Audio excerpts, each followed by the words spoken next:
Welcome to Best Nintendo Switch Reviews by Classic Game Room, a collection of some of my favorite Nintendo Switch reviews that I've produced for games like Blaster Master Zero, Ultra Street Fighter 2, Blazing Star, Mario Kart 8 Deluxe, and more. Let's kick this off with my review of The Legend of Zelda: Breath of the Wild. It's important to always keep the camera just out of reach of the sword.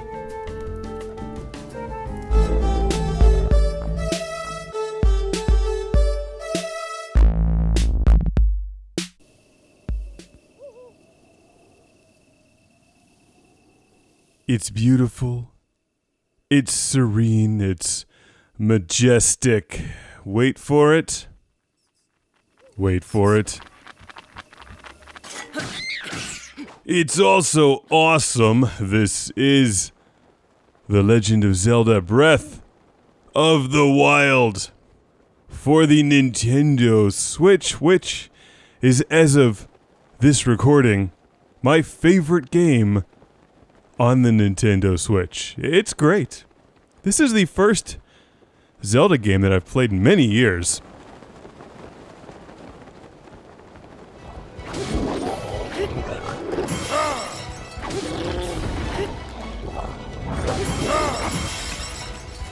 And to be perfectly honest, I did not expect it to be as good as it is. It's amazing.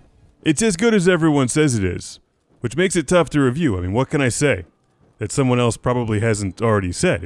It's just good, for pretty much every reason that a game can be good. The environment is remarkable, the production values are incredible, the music is astounding. It's even getting yours! And hey, you can enjoy this game without even having to buy extra stuff. Yes, I'm looking. Oh, you know what I'm talking about. 3 cheers for Nintendo actually selling you the full game that you've paid money for.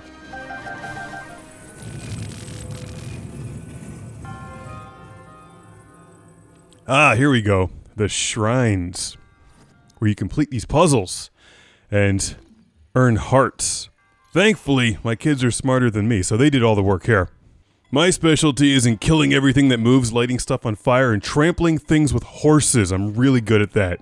In the game, too. I love the world that they've created. It's beautiful, it's fun to explore, it's challenging. Like most of these games, you start off with this little area that you can explore and have to venture forward carefully because stuff will kill you early on. All the footage that I'm recording here is much later in the game. In fact, we've already beaten the game. Just running around completing the shrines and stabbing things because they're there to be stabbed. I got the Master Sword. Found it in a gumball machine on level 2. Bet most of you didn't know it was there. Another thing I like about Zelda is the Divine Beasts, big giant monster things that you have to like solve puzzles to unlock the boss battle, then you fight the boss battle. And when you defeat all 4 of them, they help you fight Gandalf, or Gandorf, whatever his name is. The Peanut Gallery's correcting me. It's Ganon. Does it matter? I like the combat in the game. Hitting things with swords is good fun. It's a kick-ass game. I like The Legend of Zelda: Breath of the Wild. I like it a lot. And I think you will too. If you think the footage looks cool, if you like these giant open-world RPG kind of exploration games, you know what this reminds me of is Far Cry 4. Yes, they're very different games. One of them has flamethrowers and C4 that you can stick onto elephants. The other has, like, princesses and magic swords and stuff. But, I mean, just look at this. It's a volcano, but not a turbo volcano. That's a very special volcano.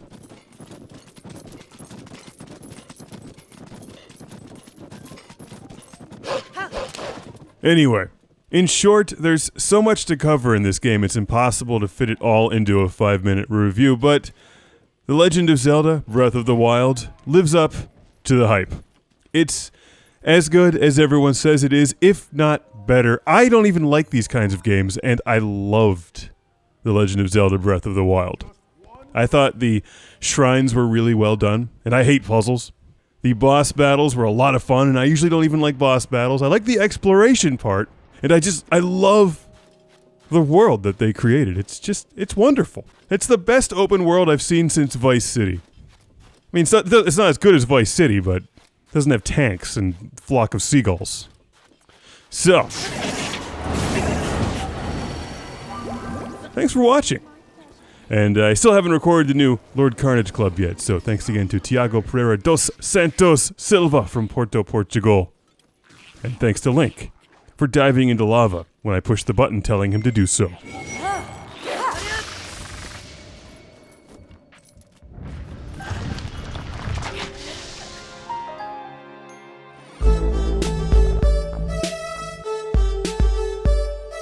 Welcome to Classic Game Room, where today I'm reviewing Nintendo Switch screen protectors from Amfilm. That's their name, A-M-F-I-L-M, Amfilm, who makes screen protectors, and got this on Amazon. Comes with some dry wipes, a warning sticker which looks important, some instructions I don't care about, and a bonus screen protector because I already have one of them. Ooh. On my Nintendo Switch, which is right here. Here's my Nintendo Switch. And oftentimes I find that I'm careless and occasionally scratch the screen or something, especially if I'm just playing with a sword. Like, you never know what could happen with your Nintendo Switch if you happen to have a sword out and about. Like, what if, for example, you stabbed your Nintendo? My Nintendo Switch! No! Thankfully, I have a screen protector. Also, it's not in the box. It's over here. Safely away from the sword, but if I happened to stab my Nintendo with the sword, it would be perfectly fine because there's a screen protector on there. Let's take a close-up look at the screen protector. Here's my non-impaled Nintendo Switch. It's safe because it has a screen protector. You can see right through it. Look, I'm playing The Legend of Zelda, and I really like it. I want to protect my Switch from things like swords and alligators. And the screen protector does just that. Here's the case from Amfilm. Tempered glass. Screen protector, glass, 2-pack. Tempered glass screen protector protects screens from swords. It doesn't say that, but it could. Zero bubble. That's good. It protects it from bubbles too, unless you get some bubbles under it. Normally I think screen protectors are ridiculous, but now that I have a sword, I really feel like I should take extra precautions. I am awfully clumsy after all. And look, they stand behind their products. So I'm terrible at putting these things on, but thankfully my wife did it for me. And there's no bubbles or anything. It looks good. You peel off something, you stick it on there and peel these things. I don't ever do that. I screwed them up completely. But here's the extra screen protector. That's what it looks like. There's the light. Once again, thanks for watching. Thanks to my friend Marcus for alerting me to the fact that I need a screen protector. And oh no! No! Protect me from doing stupid things. Remember, kids, your Nintendo Switch is vulnerable.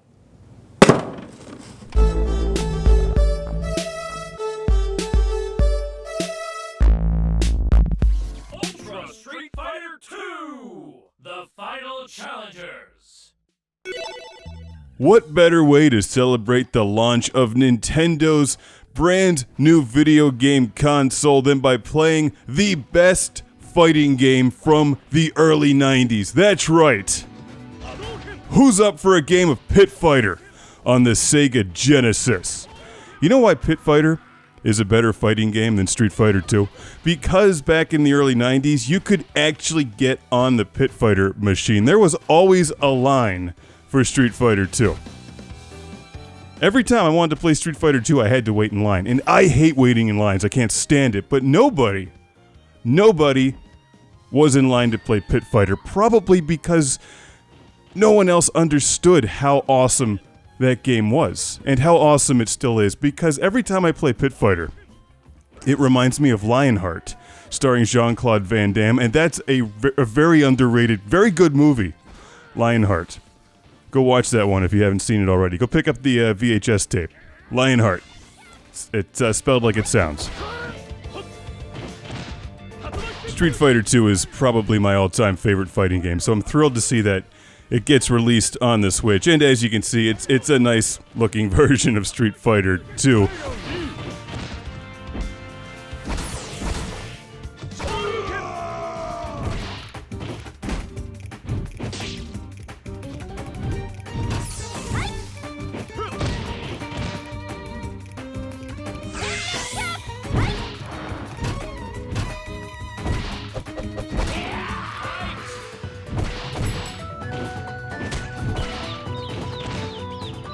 I mean, this game is eternally fun, which is why it's still being released today. Street Fighter 2 succeeds because it's incredibly likable and not overly complicated.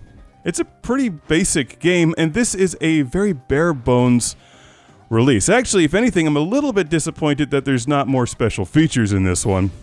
Maybe they could have given us some extra characters, like, I don't know, maybe Mario, the characters from Pit Fighter, Van Damme, anything. You win!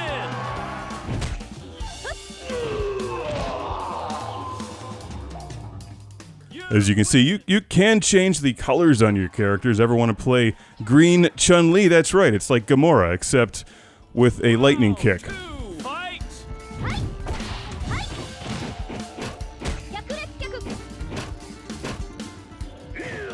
I'm playing this with the Hori RAP Hayabusa controller for the Nintendo Switch, which I also reviewed simultaneously while recording this. I love Street Fighter 2. I can just play this game endlessly. I've been playing my kids. They love it. And you can go online and play your friends.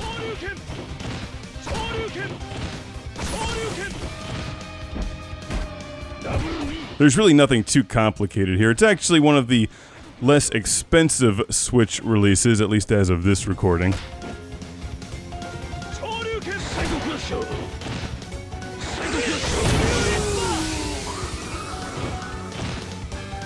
You win!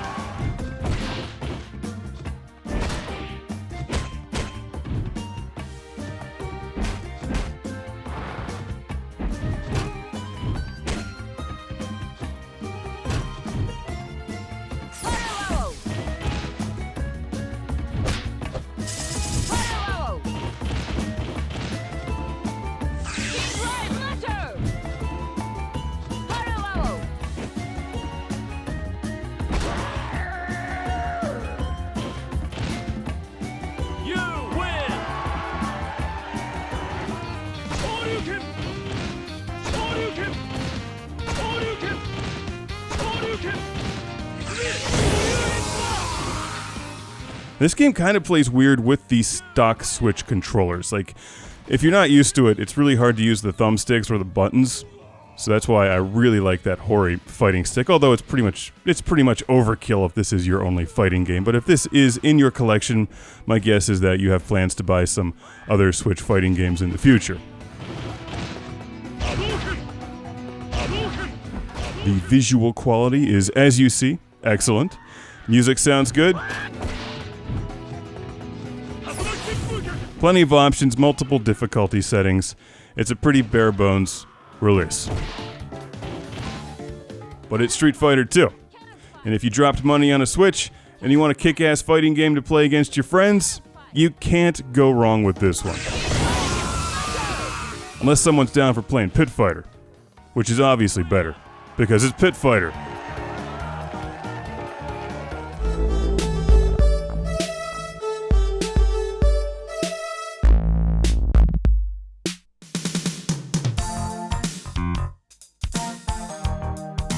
From Hori, purveyors of high-end video game controllers for many game systems throughout the years, it's the Hori RAP Hayabusa for Nintendo Switch. This also works for PC. A bright red fight stick with a terrific 8-way joystick. Here's the buttons. Perfect for Street Fighter 2 and the collection of Neo Geo games on Nintendo Switch.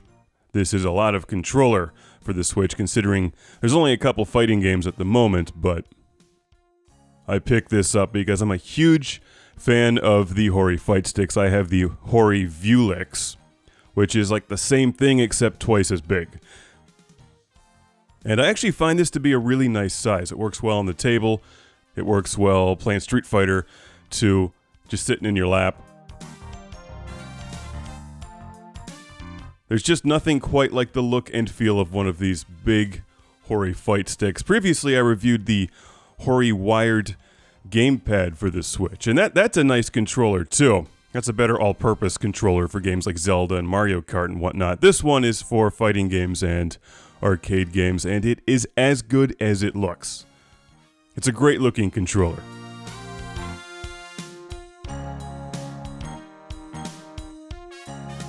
I've been playing a lot of Street Fighter with this, and it's exactly what you want it to be. It feels like the arcade, except without the smoke.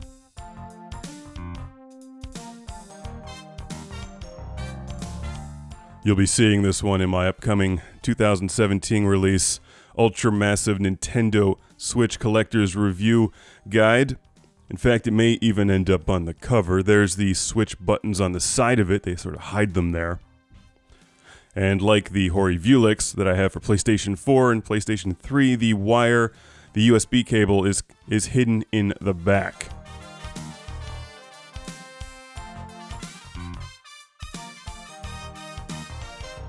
This gives you a fair amount of wire, as you can see, but if you're playing from way across the room, you'll want a USB extender cable, which you can pick up for a couple bucks. That's actually what I use.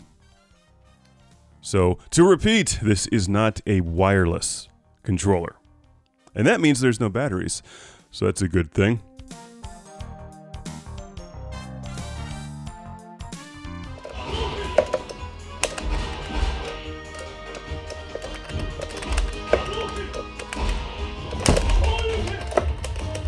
And here's some actual footage, some real-life footage of me using it to play as Ken in Street Fighter 2. Normally I play Chun-Li, but I'm usually pretty bad at pulling off all the moves in Street Fighter 2. And I'm just terrible in general at video games, but this thing rocks. It's worth every penny in the long run.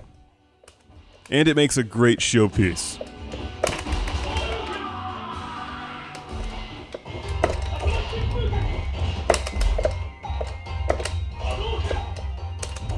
For your Nintendo Switch. And like I've said before, you've got to love controllers that are larger than the video game consoles that they play games on. And this is way bigger than the Nintendo Switch. Not nearly as large as the Hori Deluxe fight stick, but that thing is a beast. Watch my review of it. In fact, I'll be doing some photo work of this next to the Deluxe for the book. Maybe I'll do a comparison.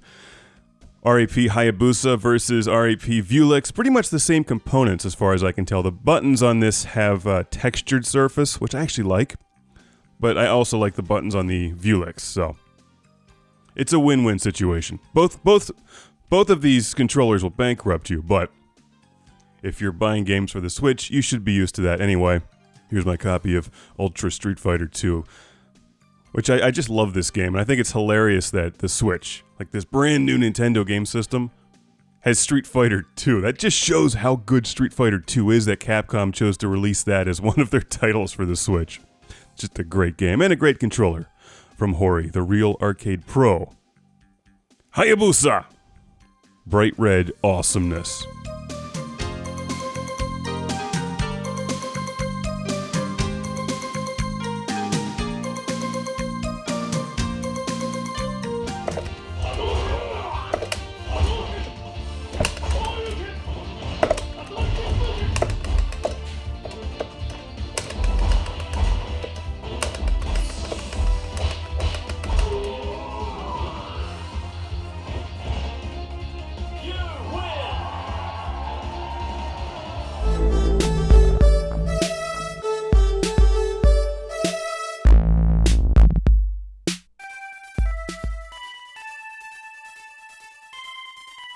Alright, sit back and relax. It's classic game room time. This is Blazing Star on the Nintendo Switch, a downloadable game from SNK. This was originally released in 1998 on the Neo Geo MVS.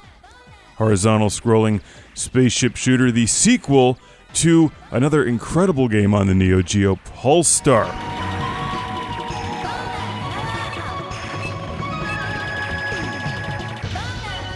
Which I reviewed years ago on the Neo Geo CD. It's actually been a while since I played that, and what I remember most about Polestar is the horrible loading times on the Neo Geo CD. Otherwise, it's a good game. And this is like Polestar, except without the horrible loading times, thankfully. No juggling monkey in Blazing Star. Just good spaceship shooting action. I love this game.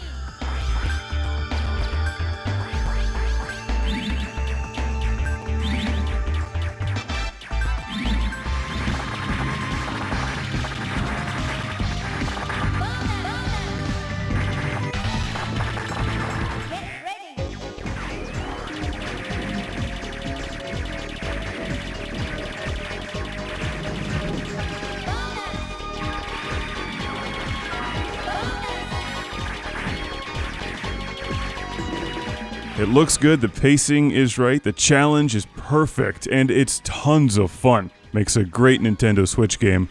Plays nice on the Switch itself, on the Switch screen, or on the big screen. I'm actually playing most of this with the Hori wired controller for Nintendo Switch, which is a nice choice because it has a turbo button, and you'll want that. Hold down the Y button to auto fire, and the X button to charge your power shot. Those are the two attacks that you have in this game. There's at least 5 or 6 spaceships to choose from in this game. Maybe there's some unlockables. Haven't quite gotten that far yet. When you get to the later stages, I find that one of the 2 ships that has satellites is your best bet so that you can shoot behind you. Because enemies will attack from the left side of the screen starting in round 3 and they get menacing by round 4.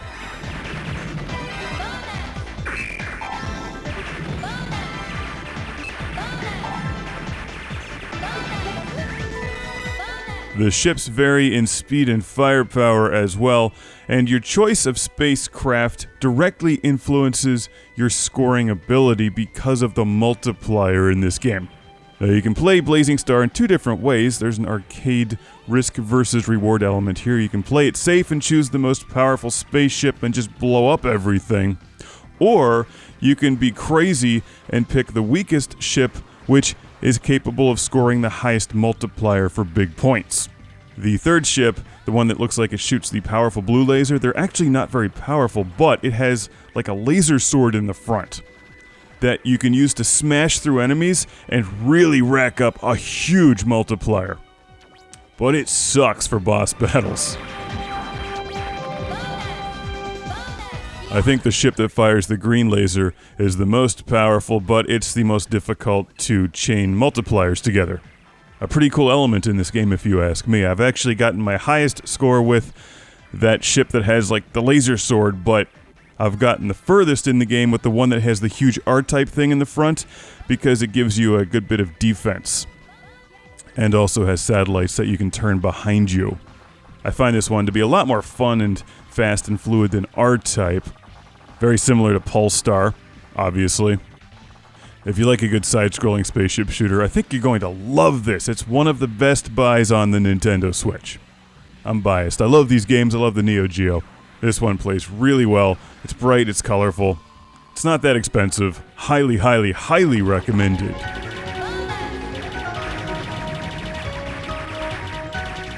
Classic Game Room internet reviews are supported by fans on Patreon. Check it out. This will be featured in the ultra-massive Nintendo Switch console guide on Amazon, and I've recently released Best of PlayStation 4 reviews by Classic Game Room, also on Amazon Prime. Prime as in Optimus, but not Optimus because it doesn't transform into a truck. Although it should.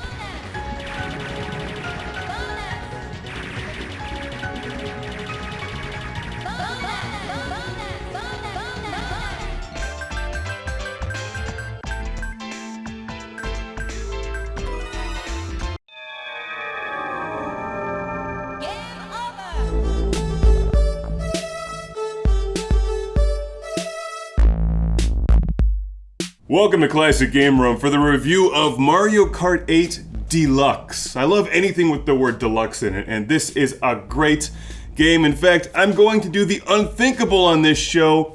I'm going to give it a number rating. Mario Kart 8 Deluxe is Truxton over Vectrex, which mathematically speaking is totally Lando. Mario Kart 8 Deluxe, let's go! Jump into the driver's seat with more tracks, modes, and features than ever before. Mario Kart 8 Deluxe is on the Nintendo Switch. And a ways back, I reviewed Mario Kart 8 for the Wii U. To be honest, I don't even really remember the differences between the two games. It's been so long since I've played that. I prefer the Switch greatly over the Wii U. It's a much better game system.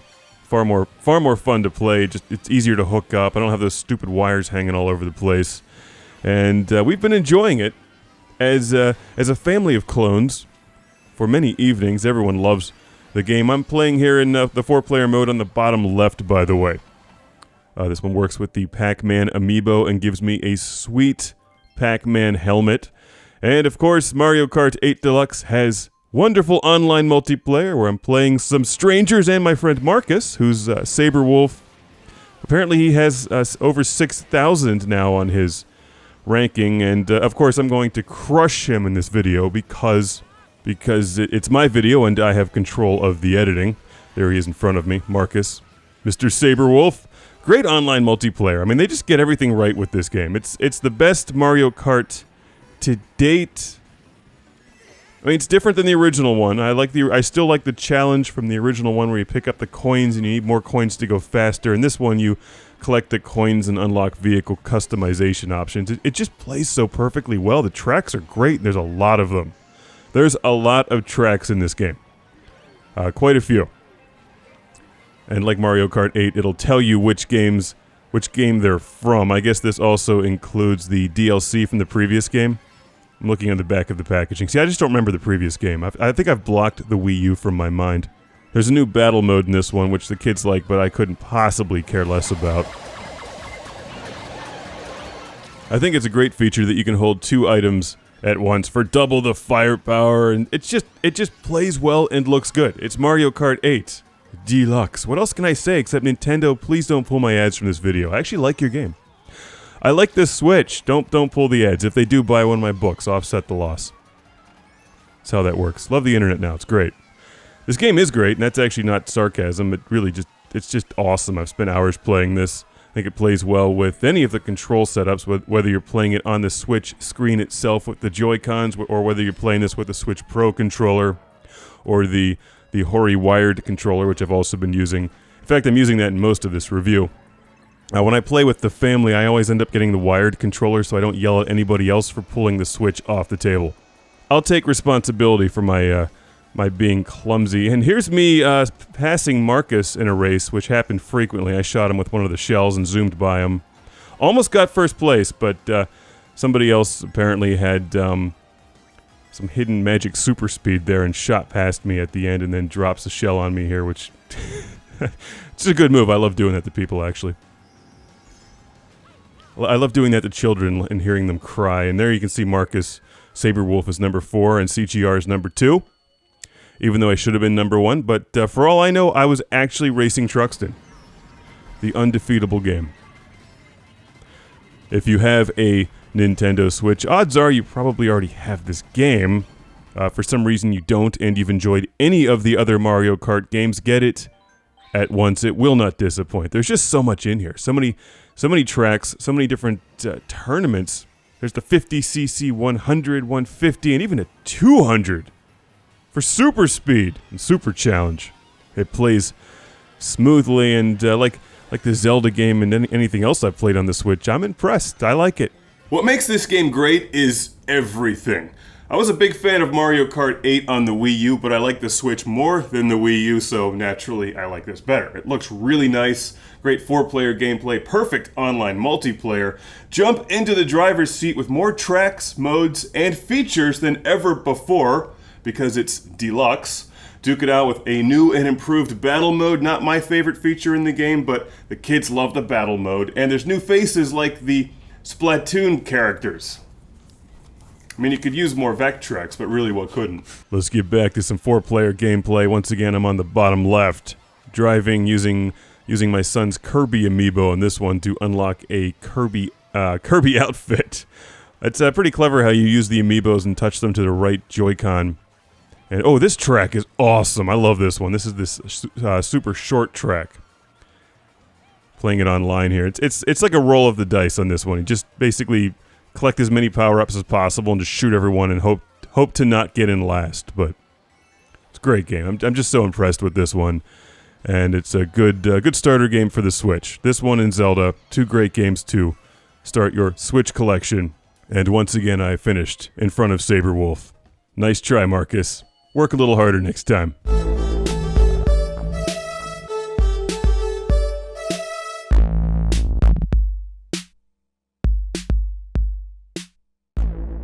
Well, alright. Welcome back to Classic Game Room. It's more Pac-Man month. Here on the Nintendo Switch, the greatest handheld since the Sega Nomad and the Vectrex. It has a carrying handle, it has its own screen. It's the best handheld ever made, tied with the Nomad because it plays Truxton. What would happen if you played Truxton on the Vectrex? That would be like crossing the streams into infinite awesomeness. So let's just back away from that slowly with a giant smile on our face and talk about Pac-Man on the Switch, which is, as you would expect, pretty good. So what is this, like the 4,000th Namco Museum? I have two other Namco Museums within arm's reach as I'm recording this. Here's the Dreamcast one. Here, I'll pick it up.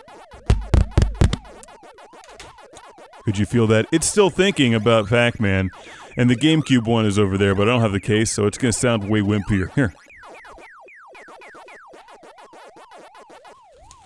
It's just in a little plastic sleeve. Did you ever try this? Hang on.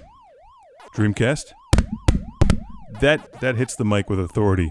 GameCube. That ever so delicately tickles it.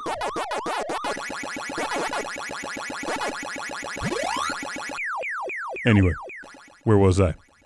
Namco Museum, a wonderful collection of Namco games. They have a huge, deep catalog of incredible old-school games, many of which you may not be familiar with, and that's actually the most exciting part about the Namco Museum on the Switch. But let me start with Pac-Man, because Pac-Man is what this month is all about. It's Pac-Man month, and Pac-Man rocks on the Switch. Although I'm a little bit disappointed, it doesn't play particularly well with my huge badass red Hori RAP Hayabusa fight stick, because that's an 8-way joystick and you really want a 4-way joystick for Pac-Man. The best way to play Pac-Man is with the Hori Pad wired controller. The budget controller has the best D-pad for Pac-Man.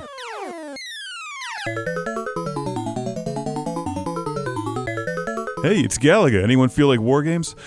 I didn't film any of this because I'm a terrible person, but you can also play Pac-Man or Galaga or any of these games vertically using the, well, you can just prop your Switch up against whatever, the wall, your cat, your Vectrex. Actually, I haven't tried that. You could probably duct tape your Switch to the Vectrex. Anyway, you can prop your Switch up vertically and play Pac-Man with the proper vertical aspect ratio, but now I'm distracted about thinking about taping my Switch to the Vectrex for an upcoming video. I just think that'd be fun.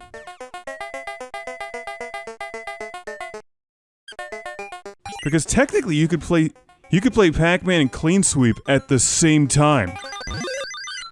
I like where this train of thought is heading. Also, I like Galaga, which is in the Namco Museum. So is Dig Dug, the merciless bike pump-wielding underground killing machine.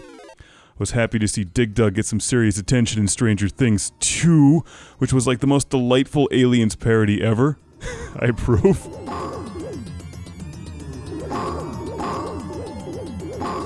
But seriously, the most exciting part about Namco's museum here on the Switch is Sky Kid, Rolling Thunder 2, and Splatterhouse. 3 games you really don't see very often. Like Pac-Man, Dig Dug, Galaga, they're everywhere.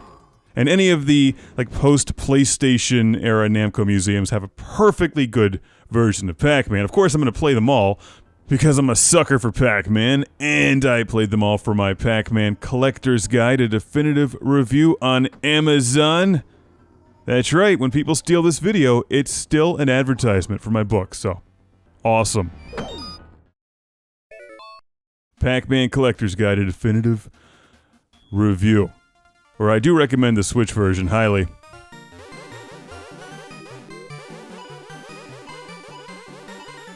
But actually more for the other games in addition to Pac-Man. Splatterhouse Sky Kid is terrific. I never played Sky Kid until now. It's a quirky, fun game. Splatterhouse is obviously terrific. Rolling Thunder 1, Rolling Thunder 2, and I forgot to mention Tank Force. Oh gosh, I love Tank Force. Actually, Tank Force might be the real underrated hit here in this collection.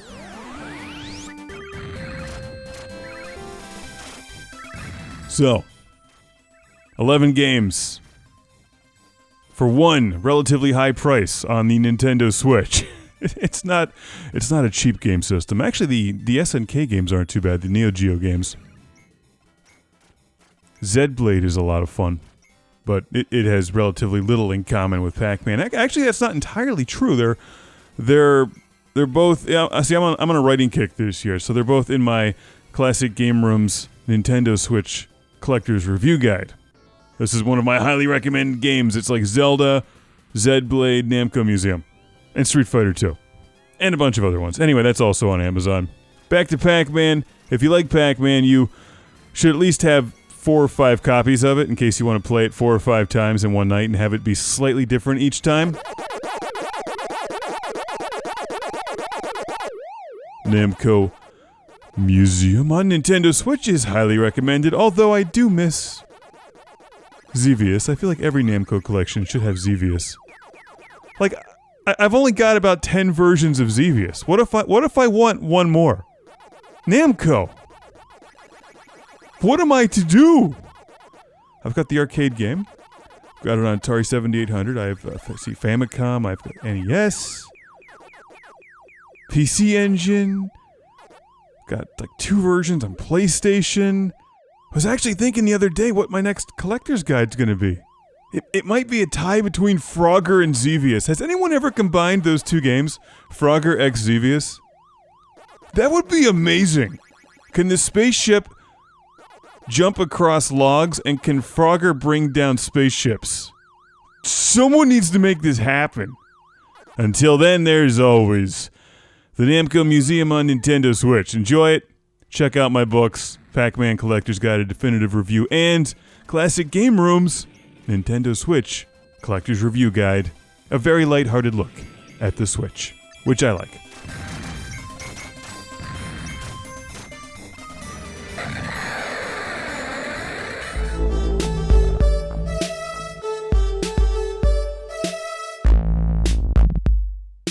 There seems to be 1,000,001 Nintendo Switch accessories. I picked up the Playstand from Hori for some filming in the future. The Playstand.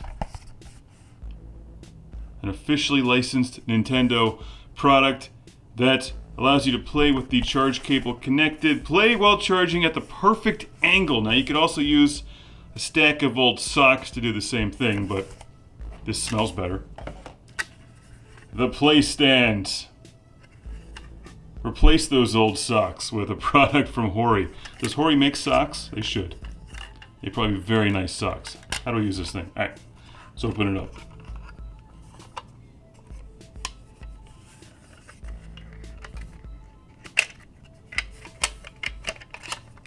Yep, see how that works? Look at that. I figured it out in like 10 seconds. Pretty good for me.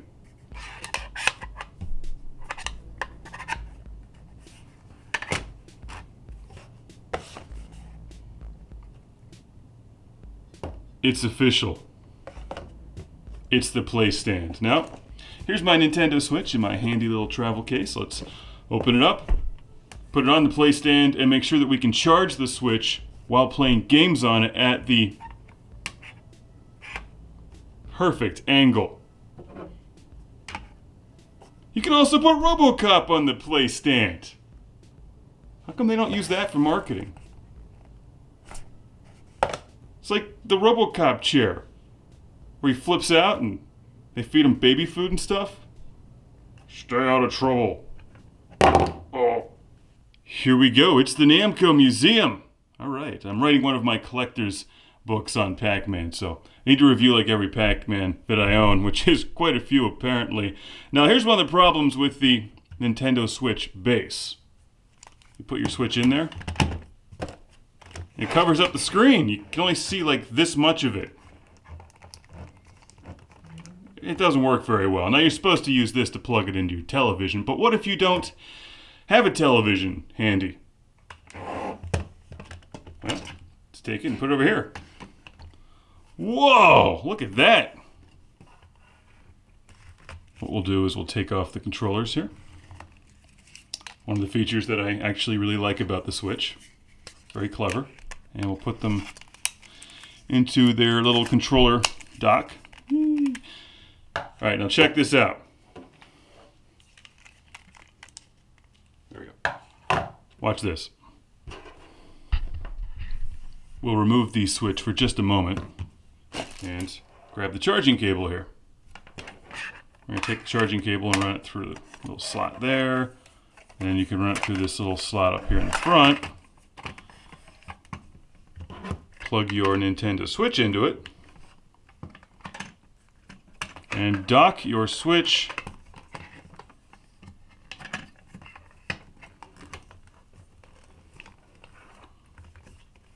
charging it while playing games. It's a miracle of science. There's no need for a television because I'm going to play Nintendo Switch the way that it was meant to be played. On a special Hori Playstand.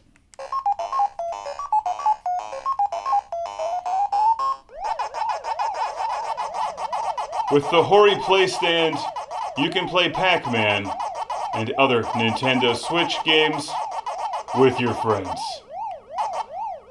RoboCop and Jin or so. Once again from Hori, it's the Playstand for your Nintendo Switch.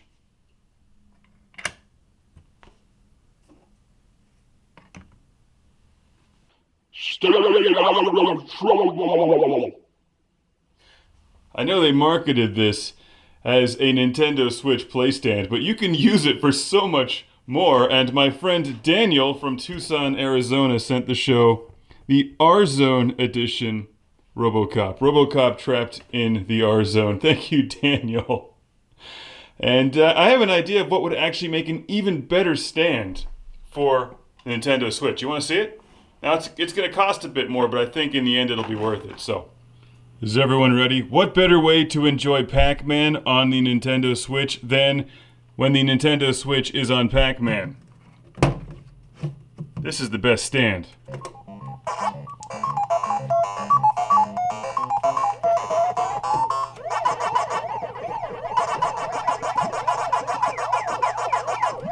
For the record, this is way, way harder than it looks. Oh. No! Robot attack.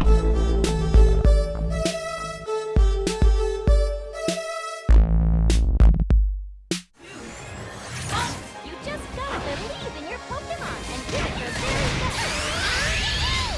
Pokken Tournament DX for the Nintendo Switch, a game that's so much fun it gets me past the fact that I don't even like Pokemon.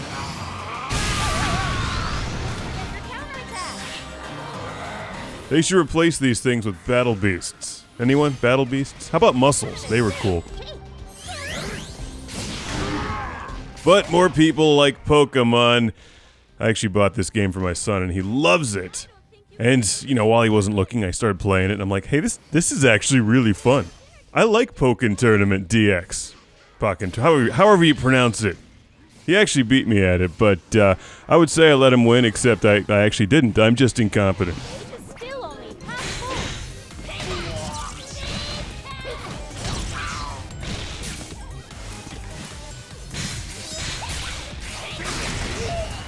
It's like Smash Brothers meets Tekken, sort of. You can mash buttons, but like those other games, if you're going to get good at it, you've really got to practice and learn all of the character moves and defense and their super burst attacks, which are awesome.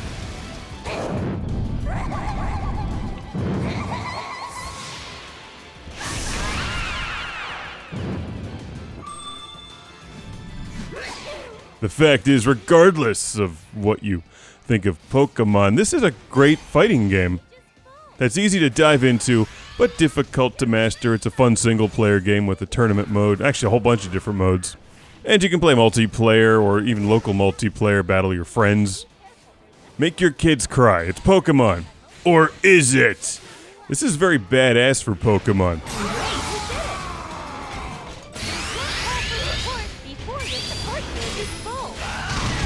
It's too bad Pac-Man isn't in this game.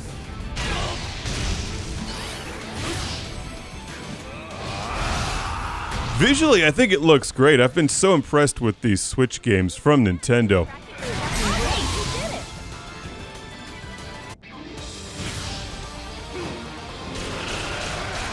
Is this one of the regular Pokemon? Since when did they have chainsaws on their hands? You see, I wasn't aware of that. I'm okay with things that have chainsaws on their hands. Also, we dressed the trainer in a Santa costume because he thought it was fun for Christmas. I'm like, well, obviously you dress her like Dirty Santa. Wait, no. Disregard that. It's fun for Christmas.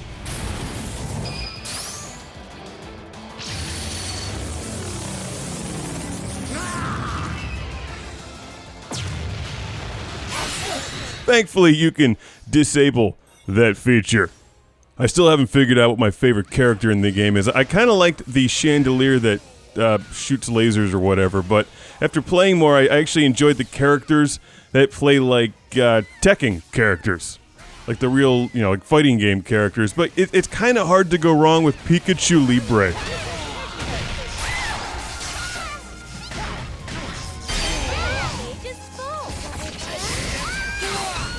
How do you make me actually like Pikachu? By doing this.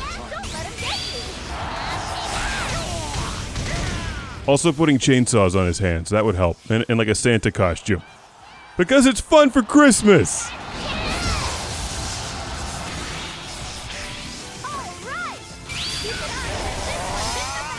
So, you looking for some fun fighting game action on your Switch? After you've already picked up that copy of Street Fighter 2, may I recommend... It's hard for me to believe I'm saying this. May I actually recommend Pokken Tournament DX?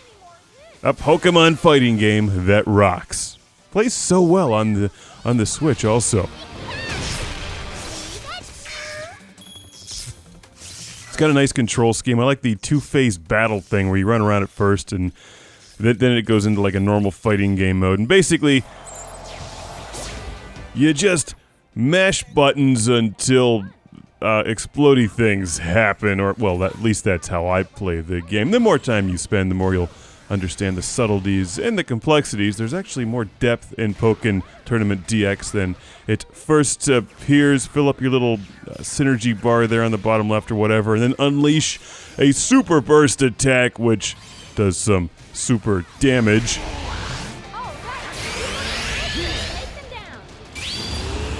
Crush your Pokemon, see them squashed before you, and hear the lamentations of your trainer dressed as Santa. It's fun for Christmas. You can even bring support Pokemon into battle with you in case you get hungry.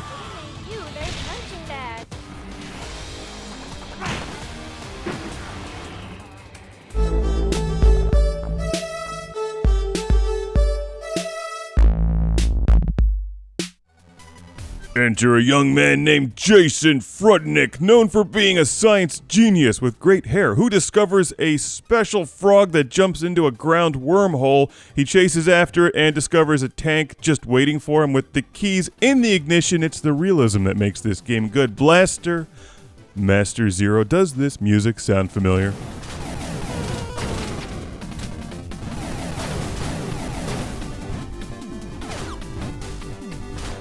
Yes, it does. If you've played the original Blaster Master, released on the Nintendo Entertainment System in 1988, one of my all-time favorite NES games.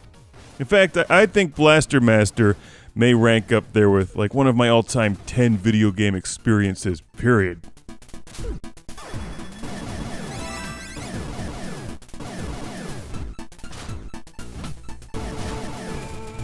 It was a remarkable game at the time, and it's still fun and playable today. It looks good, it sounds good, it's got a great style. And this remake does a good job capturing all of that without ruining it.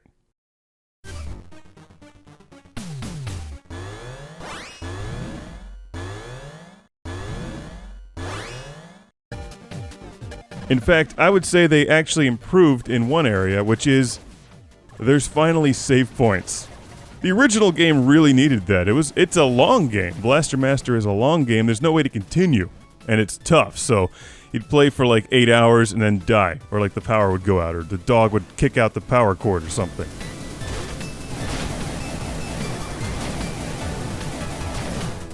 That made Blaster Master an unforgiving experience. This one is far more forgiving because it does have checkpoints, and you can save your progress.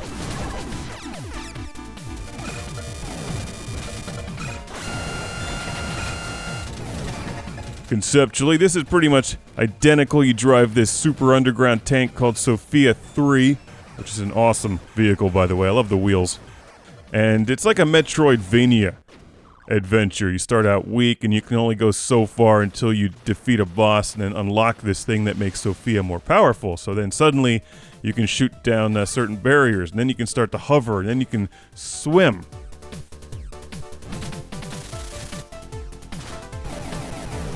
It's a wonderful game. Pretty straightforward for the most part, but just delightful. It's a delightful adventure. At the time, I think it had a really unique look and feel to it that most of the other NES games didn't have. I mean, it totally had like a Metroid and a Zelda thing and a Castlevania thing, but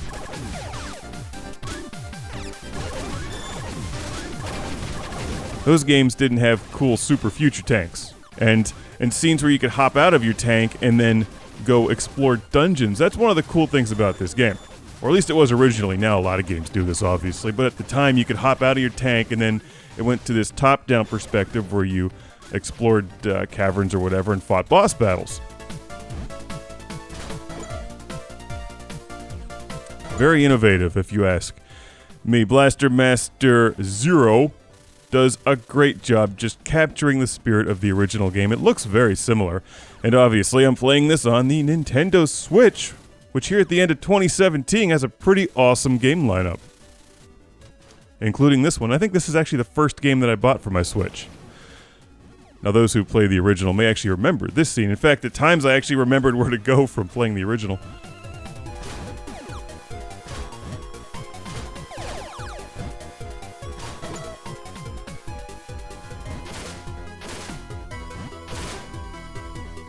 You discover your vehicle upgrades and maps in these caverns, which are probably the trickiest part of the game. The boss battles were always the hardest part in Blaster Master, because Sophia's pretty powerful after a while. Those homing missiles come in useful frequently.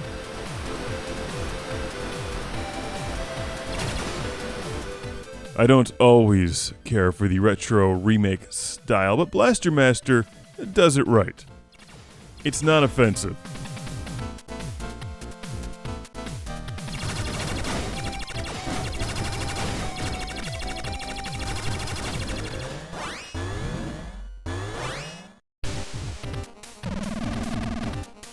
And you may notice my health bar is up there on the top left. When you're in the top-down mode, if you don't get hit, your laser is super powerful, and then you can just wipe out bosses.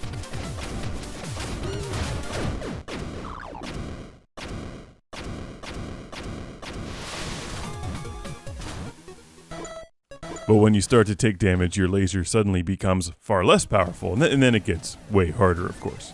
Now, back in the day, you'd die, and then, you'd have to play 12 hours again just to get back where you were. But now, there's checkpoints.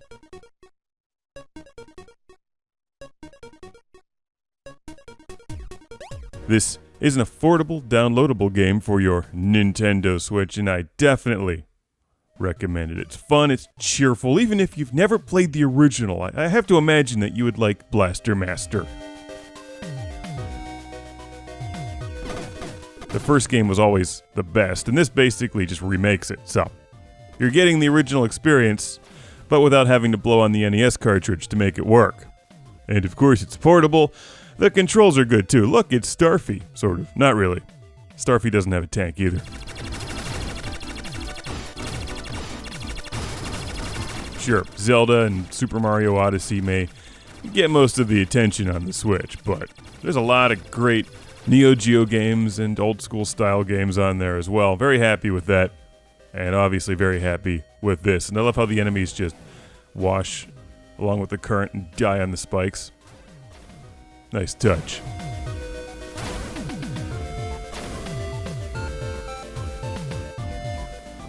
So there you go. Blaster Master Zero. If you've played the original and you loved it, check this one out. If you've never played it but you think this looks cool, check this one out. If you like Super Future Death Tanks and radioactive frogs, check this one out. Highly recommended. Blaster Master Zero.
There's no reason to feel guilty. The game is good. It's RXN Raijin for the Nintendo Switch. I think that's how you pronounce it. Sound it out, though.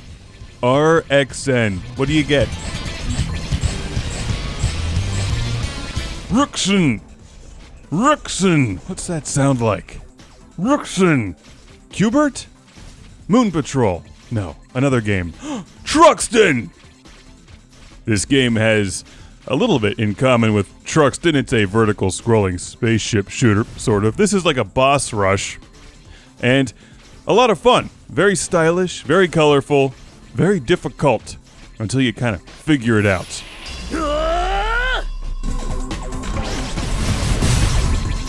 When you start the game, there's 3 robot transforming spaceships to choose from. Each has their own special attack.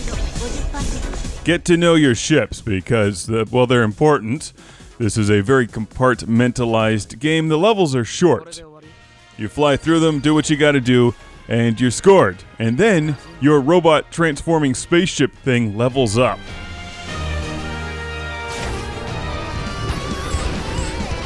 And as far as I can tell, gets more powerful. I did notice that the level 35 spaceship wouldn't bring down certain bosses, but the level 2 spaceship with the laser beam, this one, is really good at bringing down bosses, but not so good at clearing out the levels where you have to wipe out stuff all over the screen.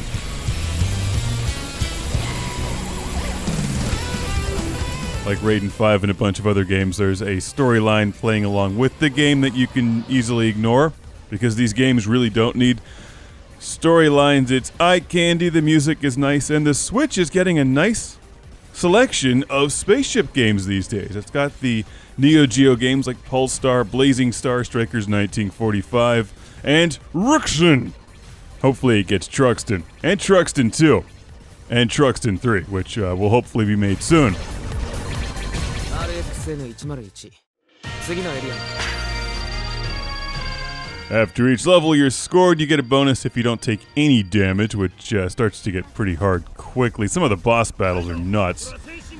If you like the boss rush feature in these games, you'll love this.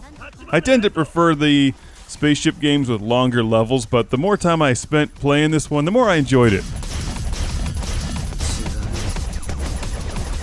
I like the spaceship leveling up feature. That's actually kind of neat. You don't normally see that. It gives RXN some nice replay value. You go back to the earlier levels, play them over and over again, get some more power, and then challenge the bosses. But really, it all comes down to which spaceship you're using for which level.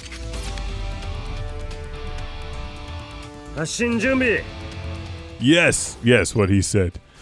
Here's a look at one of the earlier levels. Pretty straightforward. Not that many bullets on screen. Later in the game, there's more bullets on screen than there is screen, and you have to figure out which one of your weapons to use to destroy certain enemies and save your super bomb for just the right moment. Every time you pull off a super bomb, it depletes one unit of your shield, and your shields are kind of important.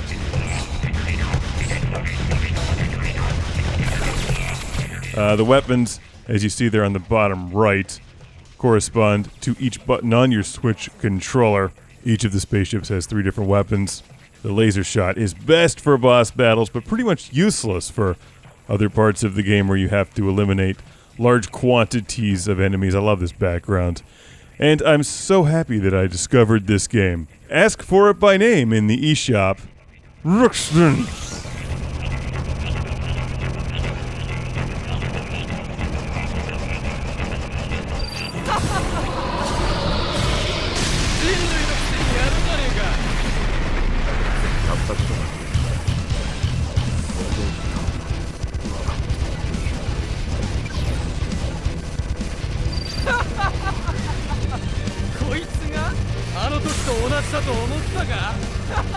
Which button slaps that guy in the face? He has an annoying laugh. If you get this game and you start playing it, give it some time, because it is very different from games like Musha and Truxton and many other old school vertical scrolling spaceship shooters, because it's so compartmentalized. The levels are very short. They're like challenge levels. And don't forget that you can also go back and play them again and go through the whole map. And the boss battles are tricky. They kind of repeat themselves. There's a good bit of repetition in the enemy designs and even the boss battles. But taken as a whole, it's a fun game and a nice surprise to discover in the eShop for the Nintendo Switch.